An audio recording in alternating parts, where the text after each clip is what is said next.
Hello friends, welcome to my channel heaven of spices ಮಸಾಲೆಗಳ ಸ್ವರ್ಗ.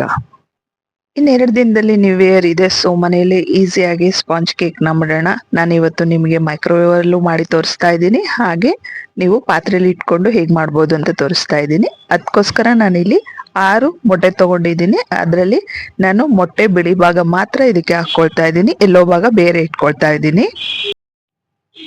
ನಾನು ಬೀಟರಲ್ಲಿ ಬೀಟ್ ಮಾಡ್ಕೊಳ್ತಾ ಇದ್ದೀನಿ. ನೋಡಿ, ಎಲ್ಲೋ ಭಾಗ ಬೇರೆ ಇಟ್ಕೊಂಡಿದ್ದೀನಿ.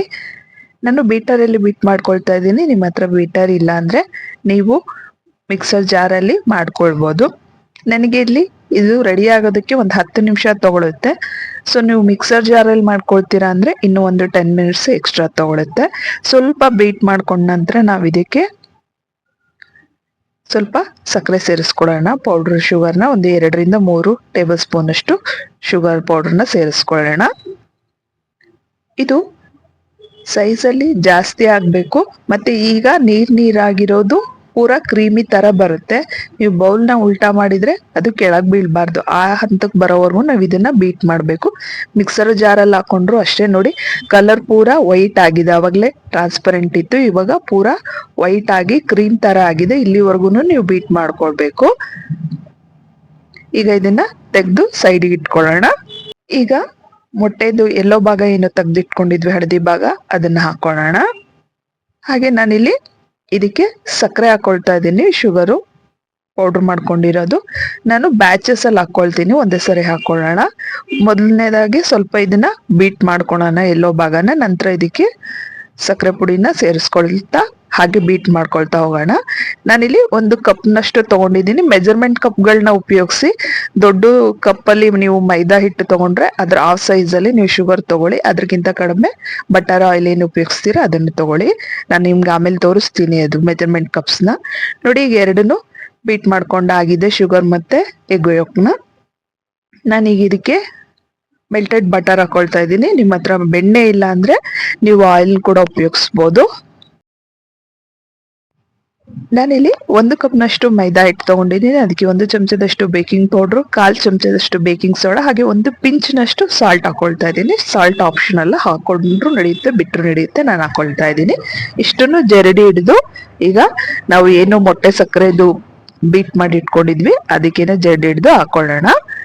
ಈಗ ಎಲ್ಲಾನು ಚೆನ್ನಾಗಿ ಮಿಕ್ಸ್ ಮಾಡ್ಕೊಳ್ಳೋಣ. ನಾನು ಇಲ್ಲಿ ಬೀಟರ್ ಉಪಯೋಗಿಸಿ ಮಾಡ್ತಾ ಇದ್ದೀನಿ, ನೀವು ಬೇಕು ಅಂದ್ರೆ ಸ್ಪೂನಿಂದ ಮಿಕ್ಸ್ ಮಾಡ್ಕೊಳ್ಬೋದು, ಅಥವಾ ನೀವು ಡೈರೆಕ್ಟ್ ಆಗಿ ಮಿಕ್ಸರ್ ಜಾರಿಗೆ ಹಾಕೊಂಡು ಕೂಡ ಮಾಡ್ಕೊಳ್ಬಹುದು. ಆಲ್ರೆಡಿ ನಾನು ಆ ತರ ಕೂಡ ಎಲ್ಲ ಮಿಕ್ಸರ್ ಜಾರಲ್ಲೇ ಉಪಯೋಗಿಸಿ ಮಾಡಿರೋದನ್ನು ತೋರಿಸಿದ್ದೀನಿ. ಅದು ಚಾನಲ್ ಅಲ್ಲಿ ರೆಸಿಪಿ ಇದೆ, ಚೆಕ್ ಮಾಡಿ ನೋಡಿ. ಈಗ ಮೋಲ್ಡಿಗೆ ನಾವು ಸ್ವಲ್ಪ ಆಯಿಲ್ ಹಾಕೊಂಡು ಗ್ರೀಸ್ ಮಾಡ್ಕೊಳ್ಳೋಣ. ನೋಡಿ, ದೊಡ್ಡ ಕಪ್ಪಿಂದ ಮೈದಾ ಹಿಟ್ಟು ತಗೊಂಡಿದ್ದೀನಿ. ಸಣ್ಣ ಕಪ್ಪಿಂದ ಏನು ಮಿಡ್ಲ್ ಸೈಜ್ ಕಪ್ ಇದೆ ಅದರಿಂದ ಶುಗರ್ ತಗೊಂಡಿದ್ದೀನಿ. ಇನ್ನ ಸಣ್ಣ ಕಪ್ ಏನಿದೆ ಅದರಿಂದ ನಾನು ಮೆಲ್ಟೆಡ್ ಬಟರ್ ತಗೊಂಡಿದ್ದೀನಿ. ಈಗ ಏನು ಮೊಟ್ಟೆದು ಬಿಳಿ ಭಾಗ ಬೀಟ್ ಮಾಡಿ ಇಟ್ಕೊಂಡಿದ್ವಿ ಅದನ್ನ ಇದಕ್ಕೆ ಸೇರಿಸ್ಕೊಳ್ಳೋಣ. ಸೇರಿಸ್ಕೊಂಡು ಎಲ್ಲಾನು ಚೆನ್ನಾಗಿ ಮಿಕ್ಸ್ ಆಗೋ ತರ ಮಿಕ್ಸ್ ಮಾಡ್ಕೊಳ್ಳೋಣ. ನಾನು ಇದಕ್ಕೆ ವೆನಿಲಾ ಎಸೆನ್ಸ್ ಹಾಕಿಲ್ಲ, ಈಗ ಹಾಕೊಳ್ತೀನಿ. ನೀವು ಬೇಕು ಅಂದ್ರೆ ಮೊದಲೇ ಕೂಡ ಹಾಕೊಳ್ಬಹುದು, ಅಥವಾ ಲಾಸ್ಟ್ ಅಲ್ಲಿ ಕೂಡ ಆಡ್ ಮಾಡ್ಬೋದು. ಈಗ ಎಸೆನ್ಸ್ ಕೂಡ ಹಾಕಿ ಚೆನ್ನಾಗಿ ಮಿಕ್ಸ್ ಮಾಡ್ಕೊಳ್ಳೋಣ. ನೀವು ರೆಡಿ ಮಾಡ್ಕೊಂಡಿರೋಂಥ ಬ್ಯಾಟರ್ ತುಂಬಾ ತಿಕ್ಕಾಗಿದೆ ಅಂತ ನಿಮ್ಗೆ ಅನ್ಸಿದ್ರೆ ನೀವು ಇದಕ್ಕೆ ಒಂದು 2ರಿಂದ 3 ಸ್ಪೂನ್ ಅಷ್ಟು ಹಾಲನ್ನ ಸೇರಿಸ್ಬೋದು. ಹಾಲು ಫ್ರಿಜ್ ಅಲ್ಲಿ ಇಂದ ತೆಗೆದು ಡೈರೆಕ್ಟ್ ಆಗಿ ಯೂಸ್ ಮಾಡಬೇಡಿ. ನೀವು ಹಾಲು ಉಪಯೋಗಿಸೋದಿದ್ರೆ ಮೊದಲೇ ಫ್ರಿಜ್ ಇಂದ ಆಚೆ ತೆಗೆದು 1-2 ತಾಸು ಹೊರಗಡೆ ಇಟ್ಟು ನಂತರ ಉಪಯೋಗಿಸಿ. ಮೊಟ್ಟೆ ಕೂಡ ಅಷ್ಟೇ, ನೀವು ಡೈರೆಕ್ಟ್ ಆಗಿ ಫ್ರಿಜ್ ಇಂದ ತೆಗೆದ ತಕ್ಷಣ ಉಪಯೋಗಿಸ್ಬೇಡಿ. ರೂಮ್ ಟೆಂಪರೇಚರ್ಗೆ ಇಟ್ಕೊಂಡು ನಂತರ ಉಪಯೋಗಿಸಿ. ನೋಡಿ, ನನಗೆ ಬ್ಯಾಟರ್ ಸ್ವಲ್ಪ ಗಟ್ಟಿಯಾಗಿದೆ ಅನಿಸ್ತಾ ಇದೆ. ಎಸೆನ್ಸ್ ಹಾಕಿ ಮಿಕ್ಸ್ ಮಾಡ್ಕೊಂಡ ನಂತರ ನಾನು ಇದಕ್ಕೆ ಒಂದು ಸ್ವಲ್ಪ ಹಾಲು ಕೂಡ ಹಾಕೊಳ್ತಾ ಇದ್ದೀನಿ. ನೋಡಿ, ಚೆನ್ನಾಗಿ ಮಿಕ್ಸ್ ಮಾಡ್ಕೊಳ್ಳೋಣ. ರೆಡಿ ಮಾಡ್ಕೊಂಡಾಗ ಇನ್ಮೇಲೆ ಇದನ್ನ ತುಂಬಾ ಹೊತ್ತು ಬಿಡಾಗಿಲ್ಲ, ಇಮಿಡಿಯೇಟ್ ಆಗಿ ನೀವು ಇದನ್ನ ಬೇಕ್ ಮಾಡೋದಕ್ಕೆ ಇಡಬೇಕು. ನಾನಿಲ್ಲಿ ನಿಮಗೆ ಮೈಕ್ರೋವೇವ್ ಅಲ್ಲೂ ತೋರಿಸ್ತಾ ಇದ್ದೀನಿ, ಹಾಗೆ ಹೊರಗಡೆ ಪಾತ್ರೆಯಲ್ಲಿ ಇಟ್ಟು ತೋರಿಸ್ತಾ ಇದ್ದೀನಿ. ಎರಡು ಇದೇ ಬ್ಯಾಟ್ರಲ್ಲೇ ನಾನು ನಿಮ್ಗೆ ಮಾಡಿ ತೋರಿಸ್ತಾ ಇದ್ದೀನಿ. ನೋಡಿ, ಹಾಲು ಹಾಕೊಂಡು ಚೆನ್ನಾಗಿ ಮಿಕ್ಸ್ ಮಾಡ್ಕೊಂಡು ರೆಡಿ ಮಾಡ್ಕೊಂಡಾಗಿದೆ. ಆಲ್ರೆಡಿ ನಾವು ಅವಾಗಲೇ ಮೋಲ್ಡಿಗೆ ಗ್ರೀಸ್ ಮಾಡಿ ಇಟ್ಕೊಂಡಿದ್ವಿ. ಸ್ವಲ್ಪ ಮೈದಾನ ಇದಕ್ಕೆ ಹಾಕೊಳ್ಳೋಣ. ಬೇಕು ಅಂದ್ರೆ ನೀವು ಇದಕ್ಕೆ ಬಟರ್ ಪೇಪರ್ ಕೂಡ ಹಾಕೊಂಡು ಇಟ್ಕೊಳ್ಬಹುದು. ಅಕಸ್ಮಾತ್ ಬಟರ್ ಪೇಪರ್ ಇಲ್ಲ ಅಂದ್ರೆ ನೀವು ಈ ರೀತಿ ಸ್ವಲ್ಪ ಆಯಿಲ್ ಅಪ್ಲೈ ಮಾಡಿ ನಂತರ ಸ್ವಲ್ಪ ಹಿಟ್ಟನ್ನ ಉದುರಿಸ್ಕೊಂಡು ಎಲ್ಲಾ ಕಡೆ ಸ್ಪ್ರೆಡ್ ಮಾಡ್ಕೊಂಡು ನೀವು ಅದಕ್ಕೆ ರೆಡಿ ಮಾಡ್ಕೊಂಡಿರೋಂಥ ಬ್ಯಾಟರ್ ಹಾಕೊಳ್ಬಹುದು.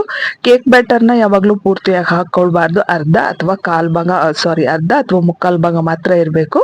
ನೋಡಿ, ಈ ಹದಕ್ಕೆ ಇರಬೇಕು. ತುಂಬಾ ಗಟ್ಟಿನೂ ಇರಬಾರ್ದು, ತುಂಬಾ ನೀರಾಗೂ ಇರಬಾರ್ದು, ಕೇಕ್ ಬ್ಯಾಟರ್ ಈ ಹದಕ್ಕೆ ಇರಬೇಕು. ಚೆನ್ನಾಗಿ ಒಂದ್ಸರಿ ಟ್ಯಾಪ್ ಮಾಡ್ಕೊಳ್ಳೋಣ. ನೋಡಿ, ನಾನು ಪಾತ್ರೆಯಲ್ಲಿ ಮಾಡೋದಕ್ಕೋಸ್ಕರ ಇನ್ನೊಂದು ಟಿನ್ ರೆಡಿ ಮಾಡ್ಕೊಂಡಿದ್ದೀನಿ ಹಾರ್ಟ್ ಶೇಪಲ್ಲಿ.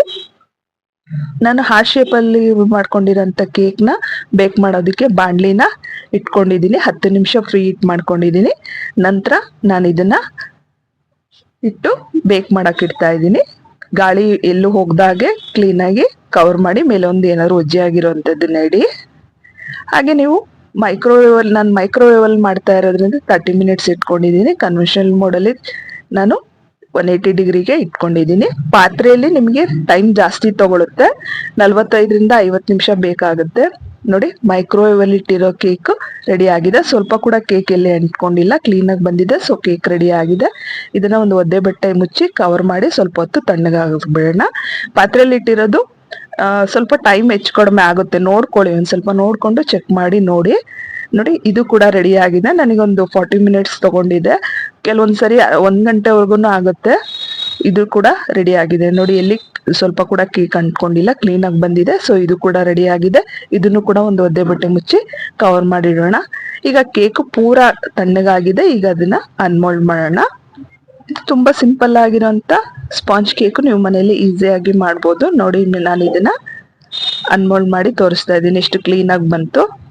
ಅದೇ ರೀತಿ ಪಾತ್ರೆಯಲ್ಲಿ ಮಾಡಿದ್ದು ಕೂಡ ಅನ್ಮೋಲ್ಡ್ ಮಾಡೋಣ. ನೋಡಿ, ಅದು ಕೂಡ ಸೈಡ್ಸ್ ಎಲ್ಲ ಬಿಡಿಸ್ಕೊಂಡು ಒಂದ್ಸರಿ ನೀವು ಉಲ್ಟಾ ಹಾಕೊಂಡು ಸ್ವಲ್ಪ ಟ್ಯಾಪ್ ಮಾಡಿದ್ರೆ ಸಾಕು, ಈಸಿಯಾಗಿ ರಿಮೂವ್ ಆಗುತ್ತೆ. ನೋಡಿ, ಎಷ್ಟು ಕ್ಲೀನ್ ಆಗಿ ಬಂತು, ಎಲ್ಲಿ ಕೂಡ ಇಟ್ಕೊಂಡಿಲ್ಲ. ಖಂಡಿತ ಈ 2 ಕೇಕ್ನ ನ್ಯೂ ಇಯರ್ಗೆ ಟ್ರೈ ಮಾಡಿ ಹೇಗೆ ಬಂತು ಅಂತ ತಿಳಿಸೋದನ್ನ ಮರಿಬೇಡಿ. ವಿಡಿಯೋ ನೋಡಿದಕ್ಕೆ ಧನ್ಯವಾದಗಳು.